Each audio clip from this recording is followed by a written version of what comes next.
এর আগের কয়েকটা ভিডিওতে আমরা মার্চেন্ডাইজার, মার্চেন্ডাইজিং এবং মার্চেন্ডাইজারের ক্লাসিফিকেশন নিয়ে কথা বলেছিলাম।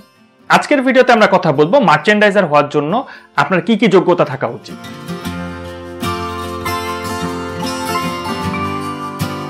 একটা সময় ছিল যখন মার্চেন্ডাইজিং প্রফেশনে যে কোনো ব্যাকগ্রাউন্ডের স্টুডেন্টই আসতে পারত, কিন্তু বর্তমানে অধিকাংশ কোম্পানিগুলোতে গার্মেন্টস, ফ্যাশন ও টেক্সটাইল ব্যাকগ্রাউন্ড থেকে পড়াশোনা করে আসা ছাত্রছাত্রীদেরই প্রাধান্য দেওয়া হয়। তাই বলে যে অন্য ব্যাকগ্রাউন্ড থেকে পড়াশোনা করে আসা ছাত্রছাত্রীদের একদমই নেওয়া হয় না তা কিন্তু না। মার্চেন্ডাইজার হওয়ার জন্য প্রথমত আপনাকে গ্র্যাজুয়েশন কমপ্লিট করতে হবে, অর্থাৎ অনার্স শেষ করতে হবে।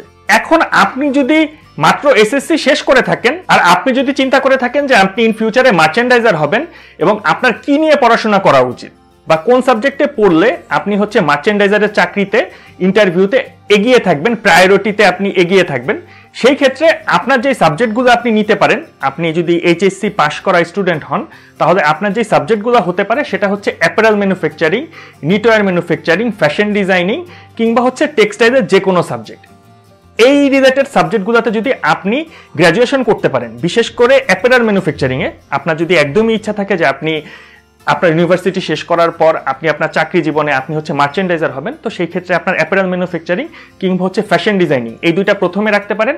এছাড়া আপনি টেক্সটাইল বা গার্মেন্টস রিলেটেড যে কোনো সাবজেক্টে গ্র্যাজুয়েশন কমপ্লিট করতে পারেন। সেই ক্ষেত্রে আপনি ইন্টারভিউতে বা ওই যে কোম্পানিগুলোর প্রায়োরিটি লিস্টে এগিয়ে থাকবেন। আর এমন যদি হয় যে আপনি অলরেডি কোনো জেনারেল সাবজেক্টে গ্র্যাজুয়েশন কমপ্লিট করে ফেলেছেন, আমরা প্রথমেই বলেছিলাম যে আমাদের ফার্স্ট প্রায়োরিটি আমাদের অবশ্যই গ্র্যাজুয়েশন কমপ্লিট করা থাকতে হবে। তাদের জন্য যেটা করতে হবে, সবচেয়ে বেটার যেটা হবে সেটা এমবিএ করে ফেলা মার্চেন্ডাইজিং এর উপর। আর যদি তা সম্ভব না হয় তাহলে মার্চেন্ডাইজিং এর উপর শর্ট কোর্স বা ডিপ্লোমা করে ফেলা। সেই ক্ষেত্রে আপনি যেই সব স্টুডেন্টরা ওই অ্যাপারেল ম্যানুফ্যাকচারিং বা নিটওয়্যার ম্যানুফ্যাকচারিং এ কিংবা ফ্যাশন ডিজাইনিং এ পড়াশোনা করে এসেছে, তাহলে আপনি তাদের সাথে সমান কম্পিটিশন করতে পারবেন ইন্টারভিউ বোর্ডে। তারপর মার্চেন্ডাইজার হওয়ার জন্য যেই যোগ্যতাটা সবচেয়ে বেশি থাকতে হবে সেটা আপনার ইংলিশের উপর দক্ষতা, অর্থাৎ আপনার ইংলিশের স্পিকিং কত ভালো, আপনি কত ভালো ইংলিশ বলতে পারেন, আপনি কত ভালো ইংলিশ বোঝেন, কত ভালো ইংলিশ লিখতে পারেন, এই সবকিছুর উপর ডিপেন্ড করছে আপনার মার্চেন্ডাইজার আপনি হতে পারবেন কিনা তা। কারণ একজন মার্চেন্ডাইজারের প্রধান কাজই কিন্তু বায়ারের সাথে কথা বলা, যোগাযোগ করা। এবং গার্মেন্টসের বায়ার কিন্তু মূলত হয় ফরেনাররা, আমাদের দেশের বাহির থেকে আসে তারা, এবং তাদের সাথে মার্চেন্ডাইজারকে কিন্তু কথা বলতে হয়, যোগাযোগ করতে হয় ইংলিশে। তাদের সামনে প্রোডাক্ট তুলে ধরতে হয়, গার্মেন্টসের বিভিন্ন বিষয় নিয়ে উপস্থাপন করা সবই কিন্তু ইংলিশের মাধ্যমেই করা হয়। তো আপনি যদি ইংলিশে আপনার স্পিকিং ভালো না হয়, আপনি যদি ইংলিশে অনেক বেশি দক্ষ না হন, সেই ক্ষেত্রে কিন্তু আপনি মার্চেন্ডাইজিং এই পেশায় এসে প্রবলেমে পড়ে যাবেন।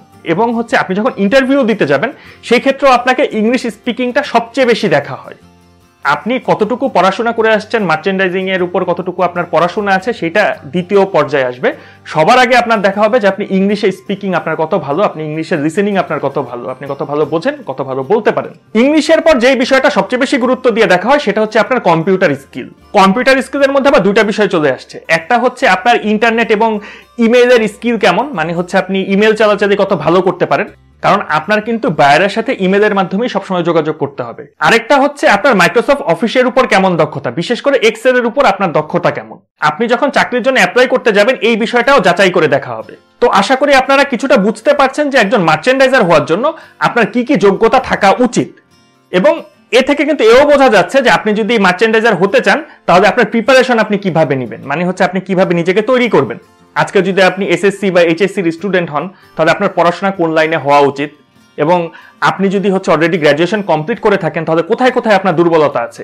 আমি আশা করি আপনারা ওই ব্যাপারগুলো আইডেন্টিফাই করতে পেরেছেন। তাহলে আপনারা ভবিষ্যতে নিজেকে মার্চেন্ডাইজার হিসেবে দেখতে চাইলে এখন থেকেই নিজেদেরকে সেই হিসেবে ডেভেলপ করা শুরু করে দেন। নিজেদের কোথায় কোথায় দুর্বলতা আছে সেগুলো খুঁজে বের করে সলভ করার চেষ্টা করেন।